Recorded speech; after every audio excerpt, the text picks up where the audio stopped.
পরি, তুই পালিয়ে কোথায় যাবি? যেখানেই যাস না কেন, আজ তোকে আমি ধরেই ছাড়বো। এই ডাইনি তো আমার পিছু ছাড়ছেই না, আমাকে অন্য কোনো রূপ ধরে লুকিয়ে পড়তে হবে। এরপর পরি জোরে জোরে উড়ে টুনির বাড়ির সামনে চলে আসে, আর টুনির বাড়ির উঠোনে একটা বেগুন গাছে পরি বেগুন ফুল হয়ে লুকিয়ে পড়ে। এদিকে ডাইনি পরীকে খুঁজতে খুঁজতে অন্যদিকে চলে যায়। টুনি, এই টুনি, বাড়িতে আছিস? হ্যাঁ দাদা, বাড়িতে আছি।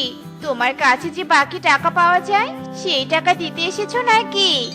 আরে সেই টাকা তো দিবই, কিন্তু আজ দিতে পারবো না। আগে এই কুড়ালটা ভালো করে দে, পরে এক সময় এসে সব টাকা দিয়ে যাব। আচ্ছা ঠিক আছে দাদা, তুমি একটু অপেক্ষা করো, আমি হাতুড়ির ব্যাগটা নিয়ে আসছি। এরপর টুনি ঘর থেকে হাতুড়ির ব্যাগ এনে কালুর কুড়োলটা ভালো করে দিয়ে দেয়। টুনি কামারের কাজ খুব ভালো পারে, তাই বনের পাখিরা টুনির কাছে এসে ভাঙা দা বটি কুড়োল ভালো করে নিয়ে যেত। কিন্তু সময় মতো কেউ টাকা না দেওয়ায় টুনির অনেক কষ্টে দিন কাটতো।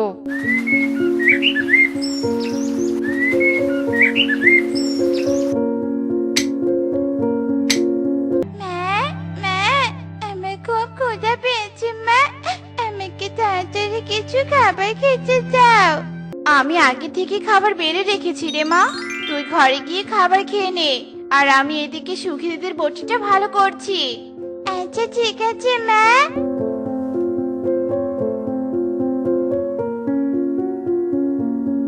কি মা, তুমি আজও পান্তা ভাত রেখেছ? প্রতিদিন এমন পান্তা ভাত খেতে আমার একদমই ভালো লাগে না। একদিন তো একটু মাছ ভাতও রান্না করতে পারো নাকি? আজ মাছ ভাত রান্না করবো রে মা। এই বটিটা ভালো করে 100 টাকা পাবো, সেই টাকা দিয়ে বাজার থেকে মাছ কিনে নিয়ে আসবো। এখন কষ্ট করে পান্তা ভাতটুকু খেয়ে নে রে মা। তুমি সত্যি কথা বলছো? কি মজা, কি মজা। আজ মাছ ভাত খাবো, কি মজা, কি মজা। পান্তা ভাত খেয়ে আমি খেলা করতে যাব, আর দুপুরে এসে মাছ ভাত খাবো কিন্তু। হ্যাঁ রে মা, দুপুরেই খেতে পারবি। এরপর টুকি পান্তা ভাত খেতে থাকে এবং খাবার খেয়ে সে খেলতে চলে যায়। আর কিছুক্ষণ পর সুখী টুনির কাছে চলে আসে। সুখী দিদি এসেছো? এই তো, তোমার বটিটা ভালো হয়ে গেছে। তাই নাকি? ভালোই হলো, বাড়িতে আত্মীয় আসবে তো, তাই তাড়াতাড়ি মাংস কাটতে হবে। তাহলে বটিটা দে তো দেখি। সুখী দিদি, আমার টাকাটা দিয়ে যাও, আমার হাতে একটা টাকাও নেই। তোমার টাকা দিয়ে আজ বাজার করব। তোর টাকা নিয়ে কি বন ছেড়ে পালিয়ে যাব নাকি? তোকে বললাম যে বাড়িতে আত্মীয় আসবে, তাই আমাকে তাড়াতাড়ি কাজ করতে হবে, তারপরেও টাকা চাইছিস? তোর কাছে বটি ভালো করে নেওয়াই আমার ভুল হয়েছে। এসব বলে সুখী সেখান থেকে চলে যায়, আর বেগুন গাছে লুকিয়ে থাকা পরি সব দৃশ্য দেখতে থাকে। সুখী দিদি তো টাকা দিয়ে গেল না, এখন মেয়েটাকে দুপুরে মাছ ভাত দিতে না পারলে তো মেয়েটা খুব কান্না করবে। না না, আমাকে পাখিদের বাড়িতে যেতে হবে, আর বাকি টাকাগুলো তুলে নিয়ে আসতে হবে।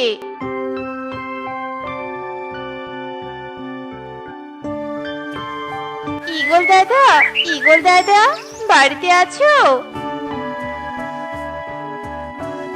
এই টুনি, কি হয়েছে? আমার বাড়িতে এভাবে চিৎকার করছিস কেন? না মানে দাদা, তোমার কাছে কিছু টাকা পাওয়া যেত, সেটাই নিতে এসেছি। টাকাটা দিলে খুব উপকার হতো। তোকে তো বলেছি টাকা হলে বাড়িতে গিয়ে দিয়ে আসবো, সামান্য কটা টাকার জন্য বাড়ি পর্যন্ত এসে পড়েছিস? তোদের মতো গরিব পাখিদের স্বভাবই এমন। দাদা, এভাবে বলছো কেন? আমার টাকার প্রয়োজন বলেই তো এসেছি। আবার আমার মুখে মুখে তর্ক করছিস? ভেবেছিলাম তোর টাকাটা কদিন পরে দিয়ে আসবো, কিন্তু তোর ব্যবহারের জন্য আর তোকে একটি টাকাও দেব না। এখন আমার বাড়ি থেকে চলে যা বলছি, নয়তো ঘাড় ধাক্কা দিয়ে তোকে বের করে দিব। ঠিক আছে দাদা, আমি চলে যাচ্ছি, ঘাড় ধাক্কা দিয়ে বের করে দিতে হবে না। এরপর টুনি সেখান থেকে চলে যায়, আর এভাবে আরো পাখিদের বাড়িতে টাকা চাইতে যায়, কিন্তু তাকে কেউ কোনো টাকা দেয় না। তারপর টুনি মন খারাপ করে বাড়িতে চলে আসে। কোনো পাখি তো টাকা দিল না। নিজের পাওনা টাকা চাইতে গিয়েও অপমান হয়ে ফিরে আসতে হলো। এখন আমি কি করব? আমি না হয় না খেয়ে থাকতে পারবো, কিন্তু আমার ছোট মেয়েটা কি করে না খেয়ে থাকবে? আহারে, পাখিটা কত কষ্ট করে পাখিদের কাজ করে দেয়, আর পাখিরা তার পাওনা টাকাটাও তাকে দেয় না। আমাকে এই পাখিটাকে সাহায্য করতে হবে। এরপর পরি পাখিদের বাড়িতে জাদু শক্তি প্রয়োগ করে। এদিকে সুখী তার বটি দিয়ে মাছ কাটছিল। তখনই বটি নিজে নিজে উঠে সুখীর মাথায় আঘাত করতে করতে সুখীকে টুনির বাড়ির দিকে নিয়ে আসে। হে কি, এই বটি আমাকে মারছে কেন? ওরে বাবারে, ওরে মারে, বাঁচাও বাঁচাও! হে কি, আমি টুনির বাড়ির দিকে যাচ্ছি কেন? টুনির টাকা পরিশোধ করিনি বলে টুনি আমাকে জাদু করে এসব করছে। এভাবে জাদুর মাধ্যমে দা বটি কুড়োলগুলো পাখিদের আঘাত করতে করতে সবাইকে নিয়ে টুনির বাড়িতে চলে আসে। টুনি, তাড়াতাড়ি তোর জাদু বন্ধ কর, আমি এক্ষুনি তোর পাওনা টাকা দিয়ে যাব। টুনি, আমাকে ক্ষমা করে দে, আমি তোকে আর কখনো অপমান করব না। এখন থেকে সাথে সাথে পাওনা টাকা পরিশোধ করে দিব। টুনি, আমার বাড়িতে আত্মীয় আসবে, তাড়াতাড়ি আমাকে ছেড়ে দে, আমি এক্ষুনি তোর টাকা পরিশোধ করে দিব। তোমরা এসব কি বলছো? আমি তো কিছুই বুঝতে পারছি না। এসব কি করে হলো?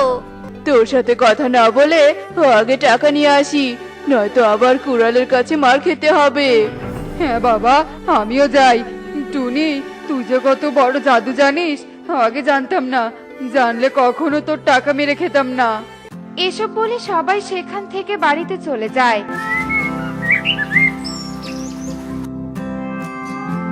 আর সবাই টাকা এনে টুনিকে দিয়ে তাদের জিনিসপত্রগুলো নিয়ে আবার বাড়িতে চলে যায়। আর এসব দেখে টুনি অবাক হয়ে যায়। এতগুলো টাকা পাখিদের কাছে ছিল, আমার কাছে তো এক টাকাও ছিল না। কিন্তু কি করে এসব হলো? টনি, তুমি সৎ আর অনেক ভালো পাখি, তাই তো পাখিরা তোমার দুর্বলতার সুযোগ পেয়ে বসেছিল, আর আমি তাদের উচিত শিক্ষা দিয়েছি। এখন থেকে তোমার আর অভাব থাকবে না। পরি, তুমি এসব করেছো, তোমাকে অনেক ধন্যবাদ পরি। কিন্তু তুমি কিভাবে এত কিছু জানলে? আমার জাদু শক্তি কেড়ে নেওয়ার জন্য এক ডাইনি আমাকে তাড়া করে, আর তার হাত থেকে বাঁচানোর জন্য বেগুন ফুল হয়ে তোমার বেগুন গাছে লুকিয়ে পড়েছিলাম, আর সেখান থেকেই সবটা দেখেছি। এখন যাও, তোমার মেয়ের জন্য মাছ চাল কিনে নিয়ে এসো। তোমার মেয়ে মাছ ভাত না পেলে কিন্তু কান্না করবে। হ্যাঁ পরি, আমি এক্ষুনি বাজারে যাচ্ছি। এরপর টুনি তাড়াতাড়ি বাজারে চলে যায়, আর পরিও সেখান থেকে তার রাজ্যে ফিরে যায়। এভাবেই বেশ কিছুক্ষণ কেটে যায়। আর কিছুক্ষণ পর টুনি বাজার নিয়ে বাড়িতে চলে আসে। দুপুর তো হয়েই গেল, টুকি এখন বাড়িতে চলে আসবে। তাড়াতাড়ি মাছটা কেটে রান্না শুরু করে দেই।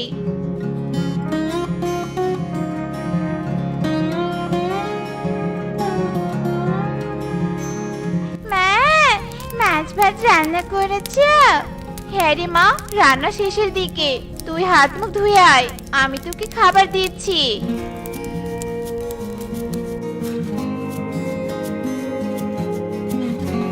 এরপর টুকি হাত মুখ ধুয়ে এসে খাবার খেতে থাকে। আর এভাবেই টুনি মেয়েকে নিয়ে সুখে দিন কাটাতে থাকে। কালু, শুনতে পাচ্ছো? ঘুম হয়ে থাকলে এবার ওঠো। আয় কালু। কণিকা কালুর শরীরে ধাক্কা দিয়ে এভাবে ডাকতে থাকে। কণিকার ডাক শুনে কালুর ঘুম ভেঙে যায়। কণিকা, আমাকে এভাবে ডাকলে কেন? কি হয়েছে? কি হয়নি সেটা বলো। ঘরে কোনো খাবার নেই, ক্ষুধায় আমার পেটে ইঁদুর দৌড়াচ্ছে। যাও, তাড়াতাড়ি আমার জন্য খাবার নিয়ে এসো। বউ, একটু শান্তভাবে বললেই তো হয়, এত রাগ যে ভালো নয়। তুমি একটু অপেক্ষা করো, আমি এই যাব আর খাবার নিয়ে আসবো। এ কথা বলে কালু কাক ঘর থেকে বেরিয়ে উঠতে থাকে। অন্যদিকে টুনি তার ঘরে তার মেয়ে টুকিকে বলতে থাকে, টুকি মা, তাড়াতাড়ি কর, দেরি হয়ে যাচ্ছে তো। মা, আর 1 মিনিট, খেলনাগুলো না নিলে আমি দিদিমার বাড়িতে কি দিয়ে খেলবো তুমি বলো? এই তো মা, হয়েছে, এবার চলো। টুকি টুনি তাদের প্যাকিং করা ব্যাগ নিয়ে ঘর থেকে বেরিয়ে উঠতে থাকে। কিছু দূর যেতে না যেতেই টুনির সাথে কালু কাকের দেখা হয়ে যায়। টুনি বোন, এভাবে পোটলা পুটলি নিয়ে কোথায় যাচ্ছিস? দাদা, তোমার সাথে দেখা হয়ে ভালোই হলো। আমি কয়েকদিনের জন্য মায়ের বাড়ি যাচ্ছি, তুমি আমার ঘরটা একটু দেখে রেখো তো। আচ্ছা বোন, দেখে রাখবো। তুই সাবধানে যা। আর হ্যাঁ, ওখানে গিয়ে কিন্তু টুকি মায়ের খেয়াল রাখবি। ঠিক আছে দাদা, আসি তবে। চল টুকিমা। ফাঁদ পাতা শেষ, এবার এই ফাঁদে শুধু পাখি আটকা বাকি। যাই, আমি ওই দিকটাই গিয়ে একটু রেস্ট নেই। কৃষক তার কথা মতো সেখান থেকে কিছুটা দূরে একটা বড় বটগাছের নিচে বসে পড়ে আর রেস্ট নিতে থাকে। কিছুক্ষণের মধ্যে কৃষক সেখানেই ঘুমিয়ে পড়ে। এদিকে একটা নাগিন বনে চলতে চলতে বলতে থাকে, বাহ, এই বনটা তো অনেক সুন্দর। এখন থেকে প্রায়ই আমি এই বনে ঘুরতে আসব। নাগিন যখন এসব বলছিল, ঠিক তখনই তার চোখ যায় সামনে মাটিতে পড়ে থাকা ফল আর শস্যদানার দিকে। নাগিন ফল আর শস্যদানার কাছে এসে দাঁড়ায় আর বলতে থাকে, এগুলো তো ফল আর শস্যদানা, এগুলো এখানে আসলো কি করে? কেউ কি ভুল করে এখানে রেখে গিয়েছে নাকি? আশেপাশে তো কাউকে দেখছি না। নাগিন যেই না নিচ থেকে একটা ফল তুলে নেয়, ঠিক তখনই উপর থেকে একটা জাল পড়ে আর নাগিন বন্দি হয়ে যায়। হায় হায়, এ কি? আমি তো বন্দি হলাম। তার মানে এই ফলগুলো এখানে কোনো শিকারী রেখেছিল। এবার আমি মুক্ত হব কি করে? বাঁচাও, কেউ আছো? আমাকে বাঁচাও, মুক্ত করো, আমাকে কেউ মুক্ত করো। নাগিন চিৎকার করে কাঁদতে থাকে। ঠিক তখনই ওদিক দিয়ে কালু কাক যাচ্ছিল। নাগিনের কান্না কালু কাকের কান অবধি পৌঁছে যায়। মনে হচ্ছে আশেপাশে কেউ কাঁদছে আর সাহায্য চাইছে। দেখি তো গিয়ে। এ কি? এ তো একটা নাগিন, শিকারীর জালে আটকা পড়েছে। শিকারী আসার আগেই নাগিনকে এই জাল থেকে মুক্ত করতে হবে। নাগিন, শান্ত হও, ও আমি তোমাকে মুক্ত হতে সাহায্য করব। হ্যাঁ হ্যাঁ, তাড়াতাড়ি মুক্ত করো এখান থেকে। এখানে যে আমার দম বন্ধ লাগছে। কালু কাক জালটা খুলে দেয় আর নাগিন জাল থেকে মুক্ত হয়। ধন্যবাদ কাক, আমাকে মুক্ত করার জন্য। আমাকে সাহায্য করার জন্য আমি তোমাকে কি উপহার দেব? বলো, কি চাই তোমার? আমার কিছু চাই না, তোমাকে সাহায্য করতে পেরে আমার বেশ ভালো লাগছে। তুমি সত্যি অনেক ভালো, তবে আমি তোমাকে খালি হাতে ফেরাবো না। তুমি বাড়িতে গেলেই আমার দেওয়া উপহার দেখতে পাবে। এবার আমি আসি, তবে ভালো থেকো। নাগিন কালু কাকের কাছ থেকে বিদায় নিয়ে সেখান থেকে চলে যায়। কালু কাকু নিজের মতো সামনের দিকে উঠতে থাকে। কিছুক্ষণ পর কালু খাবার না নিয়ে খালি হাতে বাড়ির দিকে উঠতে থাকে। কোনো খাবার পেলাম না, না জানি বউ আজ আমাকে কি শাস্তিটাই না দেয়।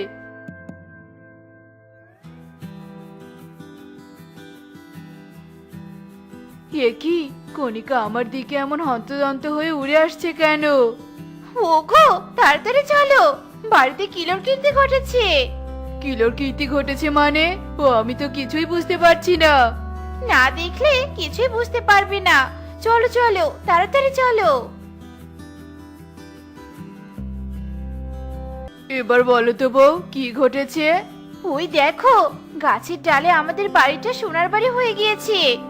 ও, এই ব্যাপার? এসব ওই নাগিনের কাজ বউ। নাগিনের কাজ মানে? কোন নাগিন? কিসের নাগিন? আমি তো কিছুই বুঝতে পারছি না। বলছি কণিকা, সব বলছি। আগে সোনার বাড়ির ভিতরে চলো।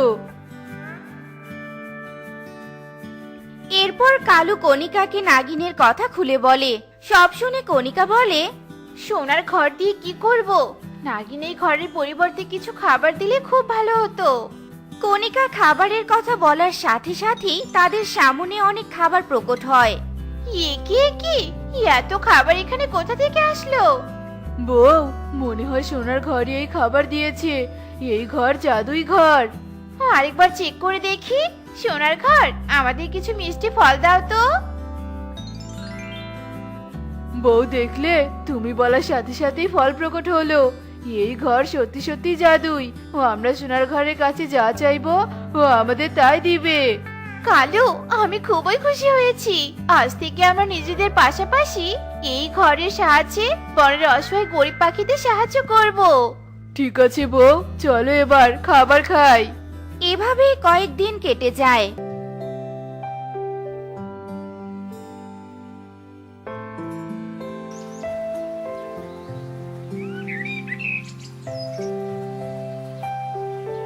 কালু আর কণিকার সোনার বাড়ির কথা পুরো বনে ছড়িয়ে পড়ে। একদিন বিউটি পায়রা কাঁদতে কাঁদতে কালু কণিকার কাছে আসে। এ কি বিউটি, তুই কাঁদছিস কেন? কি হয়েছে তোর? আমার মেয়ে অনেক অসুস্থ, আমার কাছে ওর চিকিৎসা করার জন্য কোনো টাকা নেই। এখন আমি কি করব? তোমরা আমাকে একটু সাহায্য করো না, সাহায্য করো।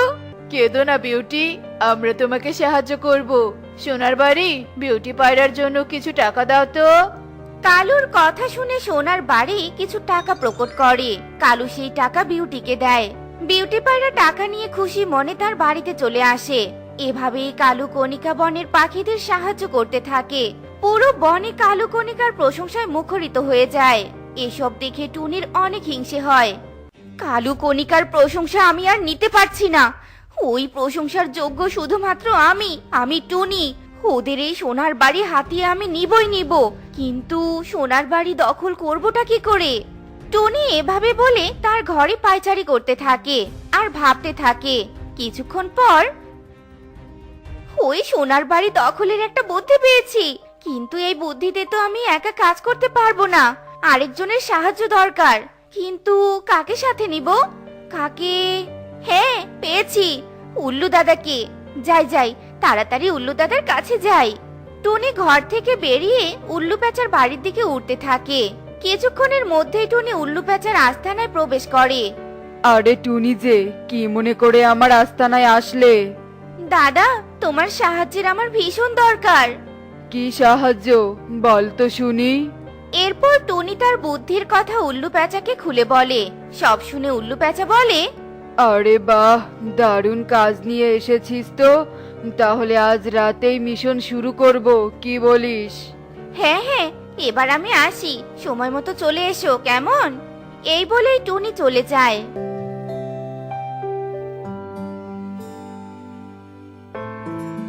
রাতের বেলা কালু কণিকা যখন সোনার বাড়িতে ঘুমিয়েছিল, ঠিক তখনই ওদের বাড়িতে টুনি আর উল্লু প্যাঁচা প্রবেশ করে। আর ঘুমন্ত কালু কণিকাকে দেখে বলে, দাদা, এই দুটো গভীর ঘুমে ব্যস্ত, চলো এই সুযোগে এদের বস্তায় ভর্তি করি। হ্যাঁ হ্যাঁ, চল। টুনি আর উল্লু প্যাঁচা ঘুমন্ত কালু আর কণিকাকে বিছানা থেকে বস্তায় ভরে। টুনি, চল তাড়াতাড়ি তোর বুদ্ধিমতো এদের বনের গভীরে ফেলে রেখে আসি। টুনি আর উল্লু প্যাঁচা মিলে বস্তা নিয়ে রাতের আধারে বনের গভীরের দিকে চলতে থাকে। কিছুক্ষণ পর ওরা বনের গভীরে প্রবেশ করে আর বস্তা দুটো রাখে। কাজ হো গিয়া দাদা, এবার ওই সোনার বাড়ি আমাদের। চলো চলো, তাড়াতাড়ি সোনার বাড়িতে গিয়ে ওই বাড়ির কাছে সোনা দানা টাকা পয়সা চাই। চল, এই তো চলে এসেছি। টুনি, তুই আগে টাকা পয়সা সোনাদানা চাইবি নাকি আমি আগে চাইবো? দাদা, বুদ্ধিটা আমার ছিল, তাই আমি আগে চাইবো। সোনার বাড়ি, আমাকে কোটি কোটি টাকা আর অনেক সোনার মোহর দে। টুনি এভাবে বলার সাথে সাথে অদৃশ্য এক আওয়াজ ভেসে আসে। লোভী, তোরা যা চাইছিস তা পাবি না। আমার মালিকদের কিডন্যাপ করে তোরা ভালো করিসনি। কে কে কথা বলছো? আমি সোনার ঘর কথা বলছি। সোনার বাড়ি কথা যখন বলছো, তখন আমরা যা চাইছি তা দিয়ে দাও, নয়তো তোমাকে আমরা ভেঙে ফেলবো। তোরা আমাকে ভেঙে ফেলতে পারবি না রে, আমি তোদের শাস্তি দিব, লোভের শাস্তি। তখনই সোনার বাড়ি থেকে দুটো হাত বের হয় আর উল্লু প্যাঁচা আর টুনির গলা চিপে ধরে। আহ, কষ্ট হচ্ছে, ছাড়ো ছাড়ো আমাদের, ছাড়ো। ছাড়ো, ছাড়ো আমাদের, ছাড়ো। সোনার বাড়ি ওদের দুজনকে নিয়ে অদৃশ্য হয়ে যায়। অন্যদিকে কালু কণিকা একটা মায়াবী শক্তির মাধ্যমে মুক্ত হয়ে তাদের সোনার বাড়িতে ফিরে আসে আর আগের মতো বনের পাখিদের সাহায্য সহযোগিতা করে বেশ সুখে দিন কাটাতে থাকে। ধুর বাবা, বৃষ্টি আসার আর সময় পেল না, এখন যে কোথায় গিয়ে আশ্রয় নিব? ওই তো ছাতা নিয়ে একটা ছেলে দাঁড়িয়ে আছে। যাই যাই, ওই ছেলেটা ছাতার নিচে চলে যায়।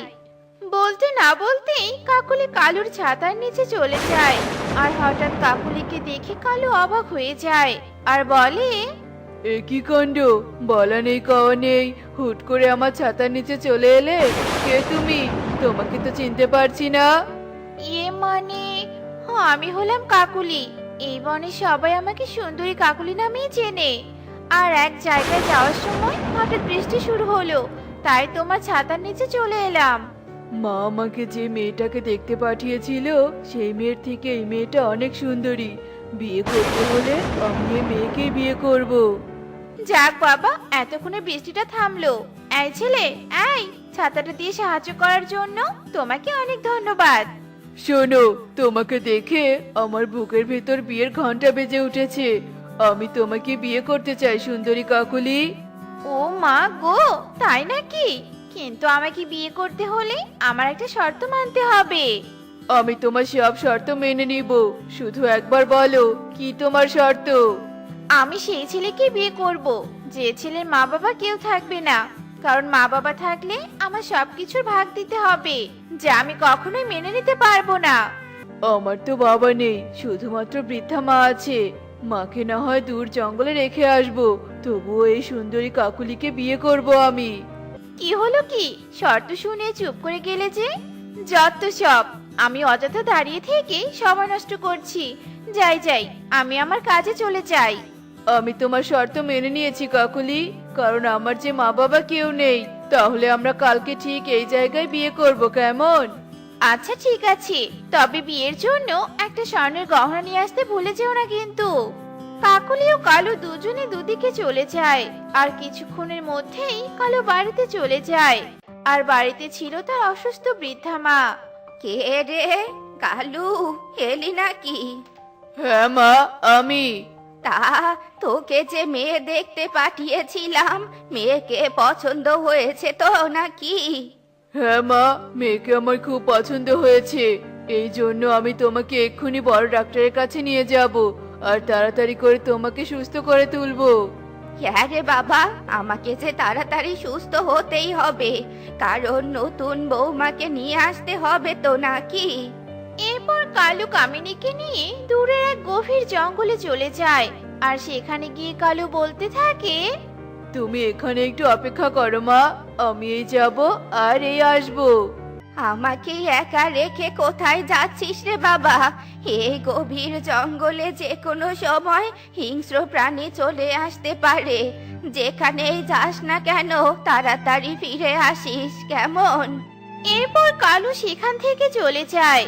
এদিকে দিন গড়িয়ে রাত হতে থাকে, তবুও কালু তার মায়ের কাছে ফিরে আসে না।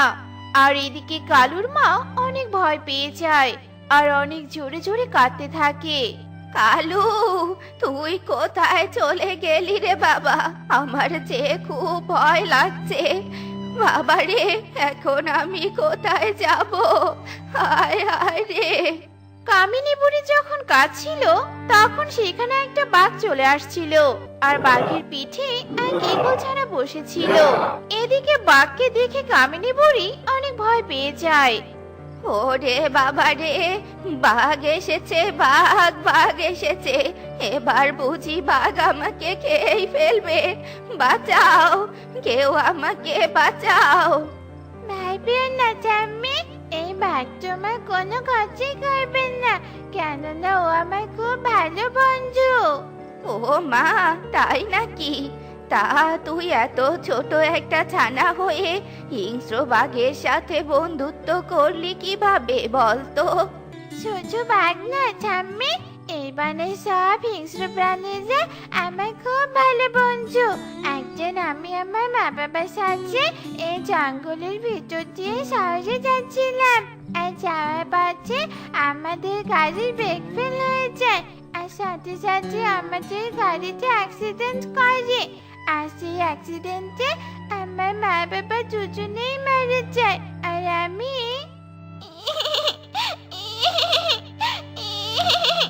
মা বাবা, মা বাবা,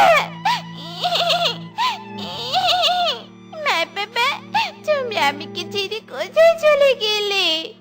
এভাবে আমাকে কাঁদতে দেখে আমার এই বাঘ বন্ধু সেখানে আসে আর বলে, আরে ঈগল ছানার মা বাবা দুজনেই তো মরে গেছে, এখন এই ছানাটা কার কাছে থাকবে?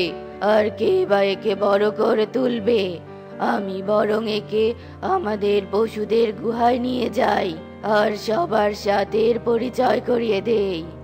এবার বাঘ বন্ধু আমাকে নিয়ে একটা গুহার ভিতরে চলে যায়, আর সেখানে গিয়ে আমি অনেক হিংস্র প্রাণীদের দেখতে পাই। এ কি বাঘ, এই গোল ছানাকে তুই কোথা থেকে নিয়ে এলি? এত ছোট ছানাকে আমরা খেতেও তো পারবো না। হ্যাঁ হ্যাঁ, এই ছোট ছানার মাংস খেতে মোটেও ভালো লাগবে না। চুপ করো তোমরা, এই ছানার মা বাবা কেউ নেই, তাই আজকে থেকে আমরা ওর দেখাশোনা করব। আর ঈগল ছানা আমাদের মাঝে থেকেই বড় হবে। এরপর থেকে এরাই আমার আপনজন। কিন্তু ঠাম্মি, তুমি এই গভীর জঙ্গলে একা একা কেন এসেছো? আমি একা আসিনি রে নাতনি, আমি আমার কালুর সাথে বড় ডাক্তারের কাছে যাচ্ছিলাম, কিন্তু আমার ছেলেটা আমাকে এই জঙ্গলের ভিতরে রেখে কোথায় যে চলে গেল, আর ফিরে এলো না। আমার মনে হয় তোমার ছেলে তোমাকে মিথ্যে বলে এই গভীর জঙ্গলে ফেলে গেছে। হ্যাঁ বন্ধু, আমারও তাই মনে হয়। তবে ঠাম্মি, তুমি কোনো চিন্তা করো না, আজকে রাতটা তুমি আমাদের গুহাতেই থাকবে, আর কাল সকালে না হয় বাড়িতে ফিরে যেও, কেমন? এরপর কামিনী বুড়ি ইকরিদের সাথে গুহা থাকতে চলে যায়, আর এভাবেই দেখতে দেখতে সেই রাত কেটে যায়।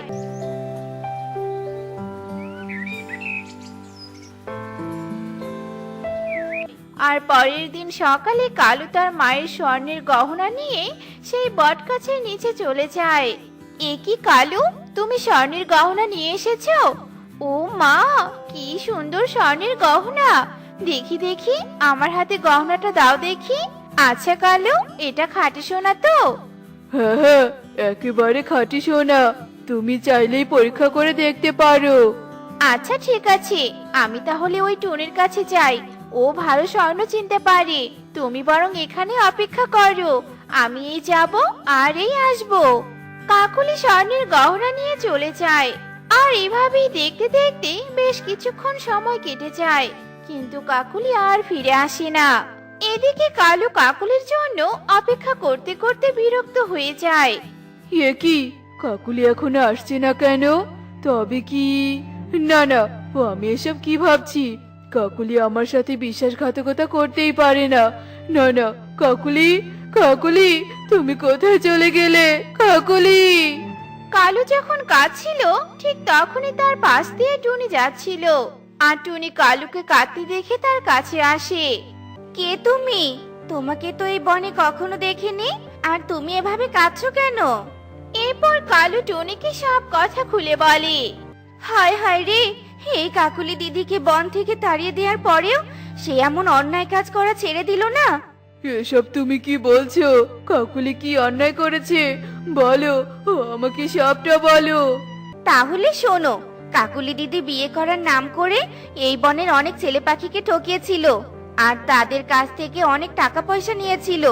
আর আমাদের বনের ছেলেরা যখন জানতে পেরেছিল যে কাকুলি সবার সাথে অন্যায়ভাবে টাকা নিচ্ছে, তখনই তারা বনপ্রধানকে বিচার দেয়, আর বনপ্রধান কাকুলি দিদিকে বন থেকে তাড়িয়ে দেয়।